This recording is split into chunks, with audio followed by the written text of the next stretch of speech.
Merci Madame la Présidente, Monsieur le Vice-président, Mesdames et Messieurs, mes chers collègues.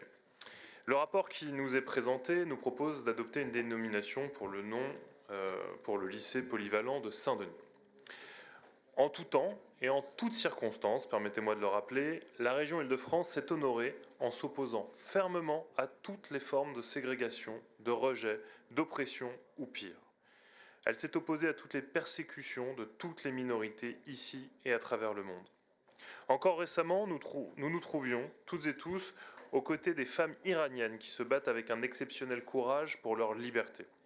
Ce fut aussi le cas pour les citoyens d'Ukraine, pour les chrétiens d'Orient, cher Patrick Karam, ou encore pour les homosexuels de Pologne.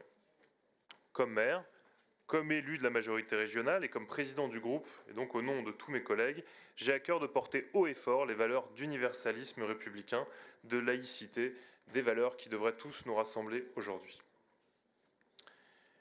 Nos lycées, et là je ne vous apprends rien, ont un rôle crucial à jouer dans l'éducation de la jeunesse sur les valeurs de la laïcité. Ils sont des lieux de formation où l'on apprend non seulement des connaissances académiques, mais aussi des valeurs qui nous préparent à devenir des citoyens responsables et engagés.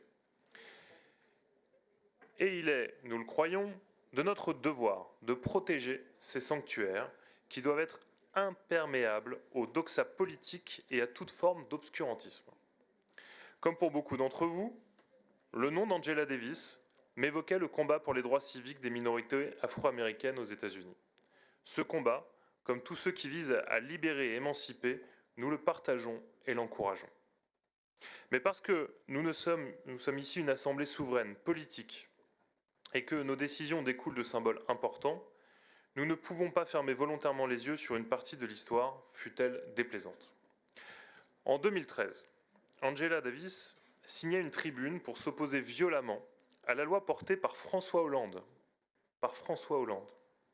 qui visait à interdire, au nom de la laïcité, les signes religieux ostentatoires dans les crèches, évoquant alors une loi raciste. Angela Davis évoquait une loi raciste, puis a proclamé « Nous sommes toutes des femmes voilées ». Honorée par l'URSS, la RDA, la dictature castriste de Cuba, trois régimes particulièrement répressifs à l'encontre, entre autres, des homosexuels et des femmes, elle aurait refusé d'apporter son soutien à la libération de prisonniers politiques d'Europe de l'Est, car elle, ouvrez les guillemets, ne pensait pas que les gens devaient quitter les pays communistes pour retourner dans le système capitaliste. Il n'est pas ici question de réécrire l'histoire, ni par pitié d'exploiter nos lycéens pour ouvrir un débat idéologique. Il ne s'agit pas non plus évidemment d'effacer les combats justes et courageux menés par Angela Davis contre la ségrégation des Afro-Américains aux États-Unis ou ceux pour la liberté des femmes.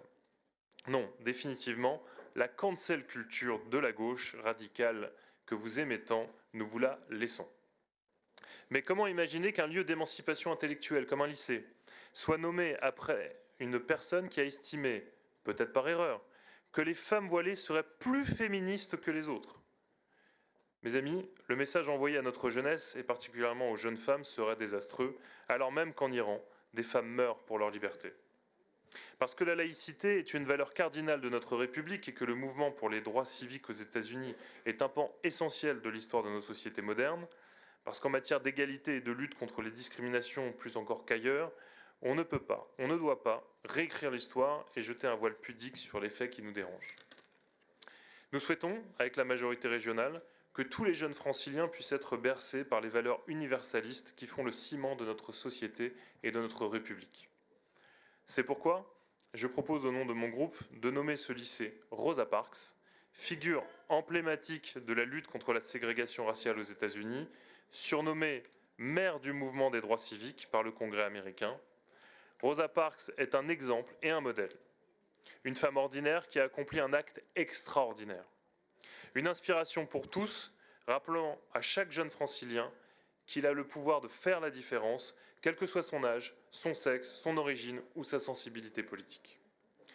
Elle faisait, par ailleurs, partie des noms suggérés par le conseil d'administration de l'établissement et représente, je le crois, pleinement l'universalisme républicain que nous partageons toutes et tous ici, en tout cas je l'espère. Mes chers collègues, j'ai bien conscience de l'émotion que suscite cet amendement et vous invite solennellement à sortir des postures politiciennes et des injonctions partisanes et à penser d'abord à nos lycéennes et à nos lycéens en leur proposant un nom dont ils seront fiers d'aborder aujourd'hui et demain en toutes circonstances. Je vous remercie.